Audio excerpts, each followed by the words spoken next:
حضور سید عالم صلی اللہ علیہ وسلم نے ارشاد فرمایا، میرے آقا مولا نے فرمایا 4 لوگ ایسے ہیں جو اللہ کے غضب میں صبح کرتے ہیں اور اللہ کے غضب میں شام کرتے ہیں۔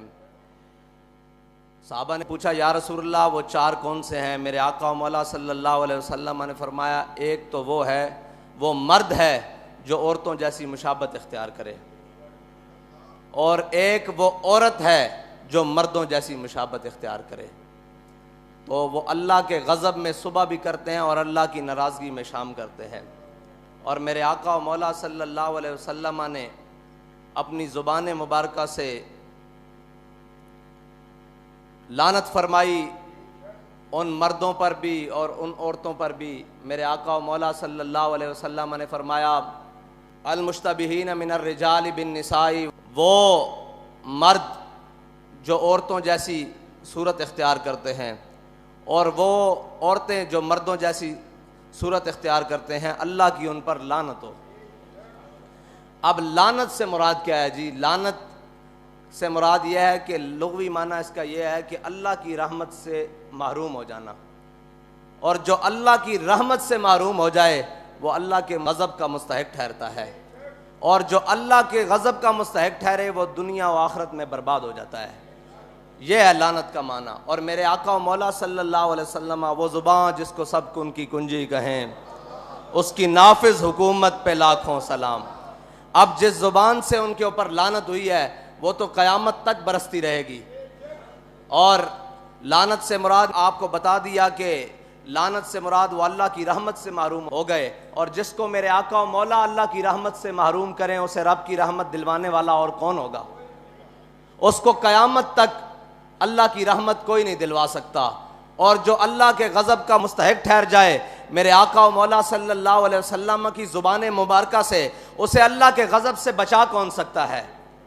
عطائے عرب، جلائے کرب، فیوز عجب، بغیر طلب، یہ رحمت رب ہے کس کے سبب؟ بے رب جہاں تمہارے لیے۔ یہ اللہ کی رحمت ہے ہی حضور کے سبب، اور اللہ کی رحمت کا سب سے بڑا مظہر میرے آقا و مولا صلی اللہ علیہ وسلم کی ذات ہے۔ اب جو میرے آقا و مولا صلی اللہ علیہ وسلم کی زبان مبارکہ سے جن پر لعنت ہوئی ہے، اور وہ کام کر کے کوئی سمجھے میں مسلمان بچ جاؤں گا یا میرا دین بچ جائے گا یا میں اللہ کی رحمت پالوں گا، وہ کبھی بھی نہیں پا سکتا۔ اب رہی بات، پوری دنیا میں ایک ڈھونگ رچایا گیا۔ وہ سب سے پہلے حقوق نسواں پہ ڈھونگ رچایا گیا جی، عورتوں کے حقوق۔ پھر اس کے بعد رچایا گیا جی اقلیتوں کے حقوق۔ پھر اس کے بعد ٹرانسجینڈر کہہ رہے ہیں آج لوگ کہ جناب یہ بہت بڑا مسئلہ بن گیا ہوا ہے۔ بھائی حق وہ ہے جو میرے آقا و مولا صلی اللہ علیہ وسلم کی شریعت انسان کو بھی دیتی ہے، جانور کو بھی دیتی ہے، چوپایوں کو بھی دیتی ہے۔ حقوق ان کے وہی ہیں جو میرے آقا و مولا صلی اللہ علیہ وسلم فرما گئے، اور شریعت سے ہٹ کر کوئی حقوق دینے آئے گا تو پھر اس کا انجام یہی ہوگا کہ عورتوں کو حقوق دینے لگے تو بے حیائی بڑھ گئی۔ بھائی جب عورتوں کو حقوق دینے کی باری آئی تو پھر بے حیائی بڑھائی گئی، عورتوں کو حق نہیں ملا۔ آج بھی کسی جا کے سمجھدار اور کسی بھی شعور رکھنے والے سے جا کر پوچھو، بلکہ شعور رکھنے والی خاتون سے جا کر پوچھو کہ تمہیں تمہارا حق ملا ہے، وہ کہے گی نہیں، میری تصویر اتار کر بورڈوں پر تو لگا دی گئی ہے لیکن مجھے میرا حق نہیں ملا۔ مجھے برہنہ تو کر دیا گیا ہے لیکن میرا حق نہیں ملا۔ مجھے جناب سٹاف تو رکھ لیا گیا ہے آفیسز میں، جناب چائے پلانے کے لیے اور ریسیپشن پر سامنے دکھانے کے لیے تو رکھ دیا گیا ہے لیکن میرا حق نہیں ملا۔ یاد رکھنا قیامت تک حق اسی کو ملے گا جو میرے آقا کا فرمان مانے گا، اور جو اس سے علاوہ حق ڈھونڈنے جائے گا پھر کے گلی گلی تباہ، ٹھوکریں سب کی کھائے کیوں، دل کو جو عقل دے خدا پھر تیری گلی سے جائے کیوں۔ حق وہی ہے جو میرے آقا و مولا صلی اللہ علیہ وسلم کے دین نے دیے، جو میرے آقا و مولا صلی اللہ علیہ وسلم کی شریعت نے دی۔ اب آ جائیں اقلیتوں کے حقوق پر۔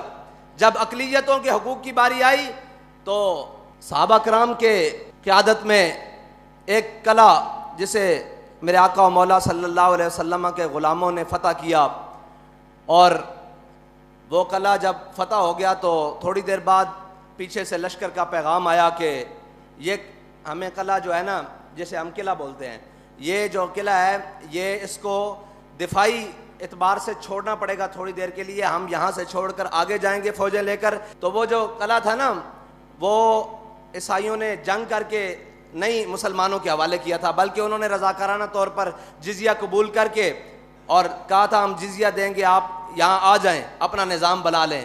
تو جب میرے آقا و مولا صلی اللہ علیہ وسلم کے غلاموں نے وہ قلعہ چھوڑنے کی بات کی نا، تو انہوں نے کہا جی یہ آپ نے ہمیں پیسے دیے تھے، یہ سونا دیا تھا، یہ چاندی دیے تھے، یہ مال، یہ زر، یہ گھوڑے، یہ استبل، یہ محل، یہ سارا کچھ واپس لے لیں، ہم آپ کی حفاظت نہیں کر سکتے. ہم آگے جا رہے ہیں دشمنوں سے جنگ لڑنے کے لیے، واپس آئیں گے تو آپ سے بات ہوگی، تب تک کے لیے آپ اپنی امان میں رہیں، ہماری امان سے نکل کر. تو جب صحابہ کرام کی فوجیں اور لشکر سارا کچھ باہر نکل رہا تھا نا قلعے سے، تو عیسائی کھڑے ہو کر ایسے دامن پھیلا کر ایسے دامن پھیلا کر کھڑے ہو کر کہہ رہے تھے یا اللہ ان دشمنوں کو دوبارہ واپس لے آئیں. یہ ہے اسلام کی اقلیتوں کے لیے حقوق. وہ قلعے کی دیواروں پر کھڑے ہو کر کہہ رہے تھے کہ یا اللہ ان دشمنوں کو دوبارہ بھیجیں، یہ دشمن نہیں، یہ تو ہمارے محافظ بن کر آئے ہیں. اسلام اقلیتوں کو اس طرح حقوق دیتا ہے. لیکن جب ان گماشتوں نے، ان یہود و نصارہ کے ایجنٹوں نے اقلیتوں کے حقوق دینے کی بات کی اور عالمی ایجنڈے کو اپنے گلے میں پہنا، تو پھر کیا کیا؟ پھر یہ کیا کہ جب ان کو حقوق دینے کی باری آئی تو جو سب سے بڑا گستاخ تھا، جس کو عیسائی بھی قبول نہیں کرتے، جس کو یہودی بھی قبول نہیں کرتے، جس کو دنیا کا کوئی مذہب میں رکھنے والا قبول نہیں کرتا، انہوں نے اس کو حقوق دلوا کے جہازوں میں بٹھا کے باہر کے ملک بھیجا ہے. بھائی گستاخ کے لیے اقلیت ہے، یہاں اقلیتیں بس رہی ہیں، یہاں ہماری گلیوں میں، کوچوں میں صفائی، روڈوں پر صفائی، اقلیتیں بڑے بڑے کام کرتی ہیں، یہاں ہمارے دفتروں میں موجود ہیں، ہر کام کے لیے ہر جگہ موجود ہیں. ان کے حقوق کی بات کرو، تمہیں گستاخ کے حقوق کے ساتھ کیا ہے؟ اس کا مطلب ہے عالمی ایجنڈا یہ تھا کہ اقلیتوں کو کوئی مسئلہ نہیں، اقلیتوں کی آڑ میں گستاخان رسول کو چھڑوانے کا مقصد تھا. یہ ہے اقلیتوں کا حقوق. اب رہ گئی بات جناب ٹرانسجینڈر کو حقوق. ان کو حقوق دینے کا مسئلہ نہیں ہے، ان کی آڑ میں شریعت کے ساتھ ٹکرانے کا مسئلہ ہے. بھائی کائنات میں کسی کا بھی حق ہو، وہ میرا ذاتی حق کیوں نہ ہو، وہ کسی کا ذاتی حق کیوں نہ ہو، جب وہ شریعت سے ٹکرا جائے گا اس کا حق رہے گا ہی نہیں. تم نے ان کو حق دینا ہے تو ان کو شریعت سے ٹکرا کر تو نہیں دے سکتے. تم کم از کم ہمارے جیتے جی تو تم ان کے ساتھ شریعت کے ساتھ ٹکرا کر ان کو حق نہیں دے سکتے.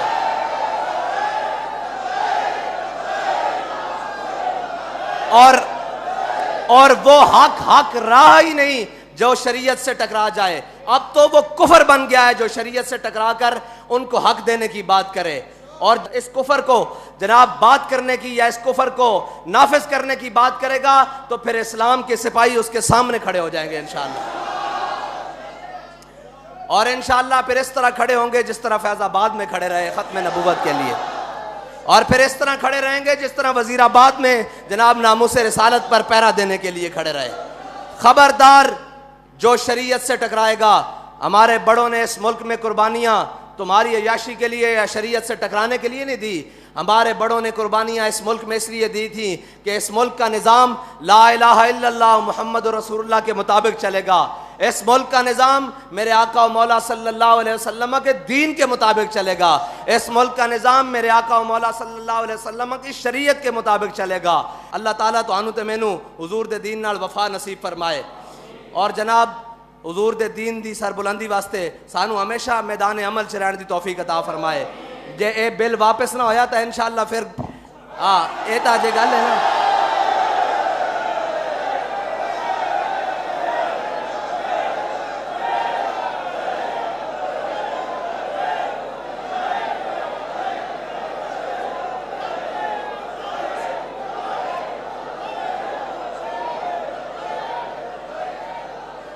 تسی اس نو حقوق دین دا اور بھی مطلب ہے شریعت نال ٹکرا کے دینے. شریعت نال ٹکران تو پہلے تو ساڑے نال ٹکرانا پے گا. جدو اسی مک گئے پھر تہاڈا جو مرضی دل کرے.